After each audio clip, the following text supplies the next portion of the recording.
અમારે કઠણાઈ માથા મારે છે. અમારામાં હીરા સોલંકી જેવો એક નેતા નથી. નહીતર અત્યારે માફી મગાઈ ગઈ હોય. CR પાટીલ નહીં, એના દાદાને માફી માંગવી પડે. આ જળકટીના જે ક્ષત્રિય સમાજને જ્યાં હોય ને ટાર્ગેટ કરે છે, ક્ષત્રિય સમાજને હલકા ચિત્રવા નીકળી ગયા છે ને માદર બખતના. પણ તકલીફ ખાલી એટલી છે કે અમારામાં કોઈ એવો નેતા નથી.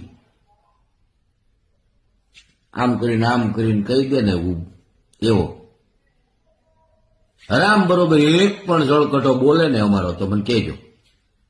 એક પણ નહીં કે આ તમારી ભૂલ છે એમ. નહીતર અત્યારે આની માફી માગવી પડે. આ તો કાલ સવારે મહારાણા પ્રતાપ ને કહી દે કે એ તો ફલાણા સમાજમાંથી છે, ઢીકડા સમાજમાંથી છે, એટલે સાંભળી લેવાનું. જો તો ખરા કેટલા આ લોકોને શું એટલી બધી મજબૂરી છે, કઈ બોલતા નથી. બોલો.